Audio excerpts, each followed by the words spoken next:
ঘরে ঢুকে কুমিল্লায় এক বধূকে ধর্ষণের অভিযোগ ওঠার পর উঠছে প্রশ্ন।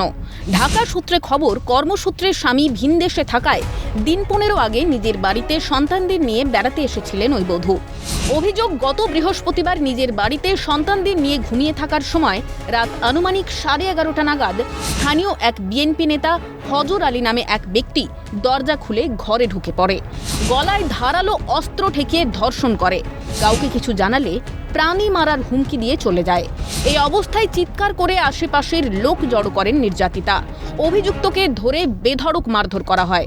ঘটনায় পুলিশে অভিযোগ দায়ের হয়েছে। ঘটনায় গ্রেফতার 5 জন। মুখ খুলেছেন সমাজকর্মী মিরাতুন নাহার। ঘটনাটিকে জাতি সম্প্রদায় ভেদে না দেখে নারীর প্রতি পুরুষের আক্রমণ বলে মনে করছেন তিনি। দেশে যেখানে যখন ঘটুক না কেন, সেটা মহিলা পুরুষের সম্পর্কিত ঘটনা, একজন আক্রান্ত হয়, আরেকজন আক্রমণকারী হয়, একজন ধর্ষক হয়, আরেকজন ধর্ষিতা হয়, সেখানে আর কোনো পরিচয় দেখার প্রয়োজন নেই। এই সম্পর্কটা চিরতরে মুছে যাক পৃথিবী থেকে, যে মেয়ে মানেই পুরুষদের দ্বারা যৌন যন্ত্রণার ভোগ করতে হবে তাকে। বস্তুত এমন ঘটনা ইউনুস জমানার বাংলাদেশে হিন্দুদের সুরক্ষা নিয়ে প্রশ্ন তুলে দিয়েছে।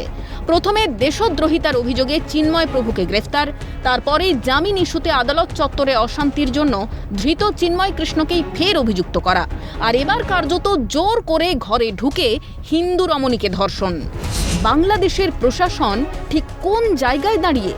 কেন বারবার আক্রমণের শিকার বাংলাদেশের সংখ্যালঘুরা? উঠছে প্রশ্ন। ক্যালকাটা নিউজ।